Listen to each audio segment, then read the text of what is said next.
खुदावंद यीशु मसीह जिसने अपना रूहुल कुद्स कलीसिया को अता किया है ताकि मसीही रूहुल कुद्स से मामूर होकर ऐसी जिंदगी बसर करें जो कि हमारे खुदा के जलाल का बायस हो, उसी के नाम में आपकी सलामती हो। आज का जो सवाल है वो हमारे एक भाई हैं जिनका ताल्लुक इस्लामाबाद से है और इनका नाम जहांजेब है। इन्होंने पूछा है कि इस्तिस्ना 14 बाब और उसकी 26 आयत का क्या मतलब है, क्योंकि वहां पर तो लिखा है कि आप दै यकी से शराब जो है वो खरीद सकते हैं। अब इस बारे में जैसे कि हमेशा ही मैं इस बात का जिक्र करता हूं कि आपने हमेशा कॉन्टेक्स्ट को याद रखना है, इससे आपको सबक को याद रखना है कि ये बात कहीं कहां पर जा रही है। तो उसके लिए अर्ज है कि ये वाली आयत जो है ये मूसवी शरीयत का हिस्सा है। तो अगर आप मूसवी शरीयत में दे यकी के तसव्वुर से मुतालिक तफसील से तालीम पाना चाहते हैं तो फिर बहुत ही अच्छा होगा कि पहले आप 17 अगस्त की वीडियो देख लें जिसमें मैंने इस पर बड़ी ही तफसील से बात की है। लेकिन यहां पर मैं सिर्फ उस तालीम का जो एक लुब्बे लबाब है वो आपको बताना चाहता हूं कि मूसवी शरीयत में हम देखते हैं कि 3 तरह की दै यकी दी जाती थी। अब इब्रानी जुबान में दै यकी के लिए जो लफ्ज इस्तेमाल होता है वो है माअसेर। तो यहूदी जो पहली तरह की दै यकी देते थे उसे माअसेर रिशोन कहते थे, जिसका लफ्जी मतलब पहली दै यकी ही बनता है। और इसका जिक्र आपको गिनती की किताब उसका 18 बाब और उसकी 21 से 24 आयत में मिलता है। और इन आयात में खुदा तआला बनी इसराइल को हुक्म देते हैं कि जो भी उनकी पैदावार हो, जो भी खुदा उन्हें तमाम बरक़ात अता करता है उसमें से उन्होंने 10वां हिस्सा अलग करना है और ये उन्होंने लावियों और काहिनों को दे देना है। और अभी हम बात करेंगे दूसरी दै यकी पर, चूंकि हमारा जो आज का सवाल है वो इसी हवाले से लिया गया है। तो आइए पहले हम इस हवाले को पढ़ लेते हैं, यानी इस्तिस्ना उसका 14वां बाब और उसकी 22 से 26 आयत तक, जिसमें कुछ यूं लिखा है, तू अपने गल्ले में से जो साल बसाल तेरे खेतों में पैदा हो दै यकी देना, और तू खुदावंद अपने खुदा के हुजूर उसी मुकाम में जिसे वो अपने नाम के मस्कन के लिए चुने अपने गल्ला और मै और तेल की दै यकी को और अपने गाय बैल और भेड़ बकरियों के पैलौठों को खाना, ताकि तू हमेशा खुदावंद अपने खुदा का खौफ माना सीखे। और अगर वो जगह जिसको खुदावंद तेरा खुदा अपने नाम को वहाँ कायम करने के लिए तेरे घर से बहुत दूर हो और रास्ता भी इस कदर लंबा हो कि तू अपनी दै यकी को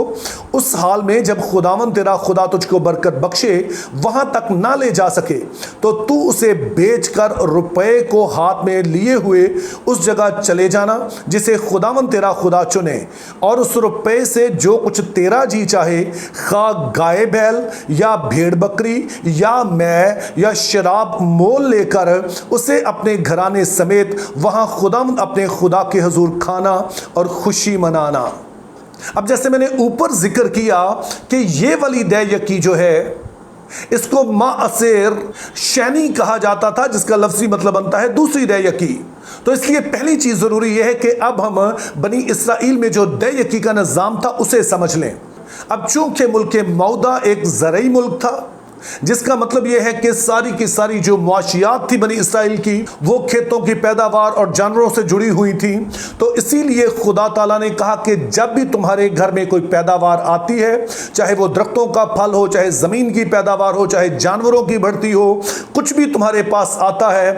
तो अब उसमें से तुमने 10वां हिस्सा निकाल कर काहिनों के लिए अलग कर देना है, लावियों के लिए अलग कर देना है। और अब तुम्हारे पास जो 90% बाकी बच जाता है उसी में से तुमने 10% और हिस्सा निकालना है और इसको तुमने अलग कर देना है। लेकिन ये वाला हिस्सा तुमने किसी को नहीं देना है, बल्कि इसे तुमने अपने पास रखना है। और ये जो हिस्सा तुमने अपने लिए अलग कर लिया है इसका तुमने इस्तेमाल कहीं पर और नहीं करना है, बल्कि जब तुम ईद मनाने के लिए यरूशलेम में जाओगे और ईद के इन दिनों में तुमने इस पैसे को वहीं पर इस्तेमाल करना है। ये बात शायद हमें थोड़ी अजीब लगेगी, लेकिन याद रखिए कि जहां पर खुदा ने बनी इसराइल को दीगर सारे अहकाम दिए उन्हीं में से ये आइन का हिस्सा थी कि इसराइल में से हर मर्द, यानी कि वो सभी जिनकी उम्र 12 साल से ऊपर है, वो सभी के सभी 3 ईदें जाकर यरूशलेम में मनाएं। तो खुदा ने ना सिर्फ उन्हें ये ईदें दी बल्कि बताया कि किस तरह से वो इन ईदों को अच्छे तरीके से मना सकते हैं, चूंकि ज़ाहिर यरूशलेम जाने और फिर वहां ईद मनाने के लिए अखराजात होंगे, तो उसके लिए खुदा ने दूसरी दय यकी मुकर्रर की। और ये अगरचे बनी इसराइल अपने ऊपर ही इस्तेमाल करते थे, लेकिन शर्त यह थी कि ये सारी की सारी इस्तेमाल होगी जब वो ईद मनाने के लिए यरूशलेम में जाएंगे, और ईद के उन दिनों में वो इस रुपए पैसे को अपने घराने के साथ इस्तेमाल करेंगे। तो यूं जब हम बनी इसराइल में दय यकी के इस निज़ाम को समझ लेते हैं, तो अब इसकी तफसीर करना हमारे लिए कदरे आसान हो जाएगा। तो पहली चीज तो हमने याद रखनी है कि ये दय यकी जो यहां पर इस्तेमाल हो रही है, ये वो वाली नहीं है जो कि लावियों और काहिनों और खुदा की खिदमत के लिए दी गई है, बल्कि ये दय यकी वही है जो खुदा ने कहा कि तुमने अपने लिए ईद के लिए अलग बचा कर रखनी है, ताकि तुम्हारे पास ये बहाना ना हो कि मेरे पास चूंकि अब वसाइल नहीं है तो मैं हैकल में जाकर ईद नहीं मना सकता हूं। और फिर दूसरी बात हमें यहां पर पता चलती है कि खुदा ताला दरअसल कह रहे हैं कि ये वाला रुपया पैसा जो दय यकी का है, जो तुमने अलग किया है, जो कि ईद के लिए दय यकी है, तो ये तुमने वहां पर ईद ही के लिए इस्तेमाल करना है। इसको तुमने अपनी किसी और जरूरत के लिए इस्तेमाल नहीं करना, ना ही अपने घर में इस्तेमाल करना है, बल्कि इसको तुमने यरूशलेम में जाना है और वो सारे जो ईद के दिन होंगे वहां पर ही तुमने इस वाली दय यकी को इस्तेमाल करना है। तो इस तरह से हम देखते हैं कि यहां पर जोर जो है वो ईद मनाने पर है, और इसी हवाले से फिर शराब का जिक्र भी आता है। मेरा यकीन है कि अभी तक जो कुछ मैंने कहा उसे आप समझ गए होंगे, लेकिन असल मुश्किल सवाल अब आता है कि जब खुदा ताला कहते हैं कि चाहे ये जो भी दय यकी थी उसे जाकर तुम हर तरह की खुशी मना सकते हो, लेकिन उसमें वो शराब का भी जिक्र करते हैं, तो क्या खुदा ताला यहां पर इजाजत दे रहे हैं कि तमाम खुदा के लोगों को शराब पीने में कोई हर्ज नहीं है? तो इस हवाले से भी अपने चंद बातों को मद्देनजर रखना है। तो पहली चीज जो इस हवाले से हमने याद रखनी है कि आप पूरी बाइबल मुकद्दस, चाहे आप पुराना अहदनामा पढ़ लें, नया अहदनामा पढ़ लें, कहीं पर भी शराब को मस्बत अंदाज में नहीं देखा गया है। मिसाल के तौर पर नूह का वाक्य हमें बताया गया कि किस तरह से वो मै को पीकर मदहोश हो गया, और फिर लूत के वाक्य में भी देखते हैं कि लूत को मै पिलाकर उसकी बेटियों ने कितना बड़ा ब्लंडर किया। बल्कि दरअसल जब आप अहबार की किताब उसका 10वां बाब और उसकी 9वीं 10वीं आयत पढ़ते हैं, तो वहां पर काहिनों को मना किया गया कि वो नशे की हालत में खैमा इज्तिमा में खिदमत के लिए ना जाएं। और इसी तरह से अमसाल 20 बाब और उसकी पहली आयत में भी पढ़ते हैं कि वहां पर भी शराब को एक बुरी चीज के तौर पर पेश किया गया है। ताहम ये बात भी सच है कि जिस तरह से खुदा ताला ने शरीयत में इसराइल को कैटेगोरिकली बताया कि वो कौन से जानवर खा सकते हैं, कौन से नहीं खा सकते हैं, इस तरह से हम अहदे अतीक में किसी तरह की कोई ममानत नहीं देखते हैं। सो आपने इस फर्क को मलहूज़े खातर रखना है, चूंकि ऐसी कई बातें हो सकती हैं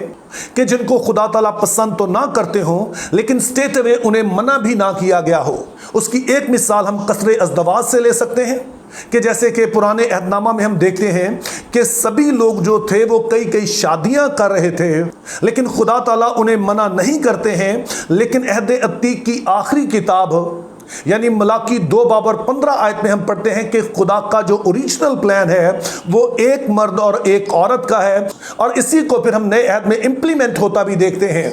तो शराब भी एक इसी तरह की चीज है जो यकीनी तौर पर खुदा की नजर में नापसंदीदा है,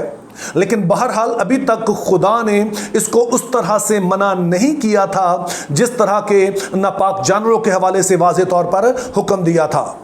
अब जाहिर है कि आपके जहन में सवाल आएगा कि अगर अहदे अतीक में से नापसंदीदा करार दिया गया है, तो नए अहदनामा में फिर शराब के हवाले से हमें क्या हुक्म मिलता है? अब ये वाला मौजू जाहिर है कि बहुत वसी है, इसको डिटेल्ड एक स्टडी चाहिए जो आज की वीडियो में मुमकिन नहीं है, तो एक अलग से वीडियो किसी टाइम में मैं ज़रूर इस पर बनाऊंगा। लेकिन जो कुछ आज हमने पढ़ा है उसकी रोशनी में चंद बातें हैं जो मैं आपसे कहना चाहता हूं। तो पहली चीज जो यहां पर हमने याद रखनी है वो ये है कि खुदा ताला ने जब बनी इसराइल को इस्तिस्ना 14 बाब और उसकी 26 आयत में ईद मनाने का हुक्म दिया उस दय यकी से, तो ये दरअसल दूसरी दय यकी है। ये वो वाली दय यकी नहीं है जो कहनों और लावियों की दी जाती थी, खुदा के लिए दी जाती थी। दूसरे नंबर पर हमने देखा कि पूरी बाइबल मुकद्दस में, जिसमें अहदे अतीक की में मैं बात कर रहा हूं, शराब को हमेशा नापसंदीदा नजरों से देखा गया, लेकिन अहदे अतीक में शरीयत में इस तरह से इसको वाज़े तौर पर मना नहीं किया गया जिस तरह के दीगर नापाक जानवरों के बारे में खुदा ने कैटेगोरिकली मना किया था। और तीसरी बात मैं अपने उन भाइयों से कहना चाहता हूं जो इस आयत को बुनियाद बनाकर कहते हैं कि शराब नोशी की जा सकती है। मैं खुलूस से दिल से आपसे दरख्वास्त कर रहा हूं कि खुदा के कलाम को अपनी ऐसी ख्वाहिशात को पूरा करने के लिए इस्तेमाल ना कीजिए जिसके बारे में हमें वाज़े तौर पर पता है कि वो खुदा की मर्जी के मुताबिक नहीं है। और फिर मान लिया कि आपने इसी आयत को मानना है तो इसके बारे में भी बहुत ही वाज़े हुक्म दिया गया कि आपने दूसरी देयकी के इन पैसों से जाकर ईद बनानी है तो वो ईद आपने पाकिस्तान में नहीं मनानी है, वो आपने अमेरिका में या आपने इंग्लैंड में नहीं मनानी है, वो ईद आपने यरूशलेम में जाकर मनानी है। और यरूशलेम में इसलिए मनानी है क्योंकि वहां हैकल मौजूद थी। लेकिन अब मसला यह है कि ना तो वहां पर कोई हैकल है और ना ही अब पाकिस्तानी जो है वो वहां पर जा सकते हैं। तो इस तरह से अगर आप इस हुक्म को मानना भी चाहें, बाकी सारी बातों को एक तरफ रख के, तो फिर भी आप नहीं मना सकते हैं क्योंकि दूसरी देयकी के ये पैसे जो थे जिससे वो ईद मनाते थे, यरूशलेम में ही मनाना लाजम था। तो मेरी दुआ है कि खुदा मुझे और आप सभी को ये फजल दे कि हम रूहुल कुद्स के ताबे होकर जिंदा रहना सीखें। हम खुदा के कलाम को हीला बाजी के लिए इस्तेमाल ना करें बल्कि उसकी जो वाज़े मर्जी है उसको जानें और उस मर्जी के ताबे हों ताकि हम मसीह के अच्छे गवाह बन सकें। खुदा हमें ऐसा करने का फजल अता करे।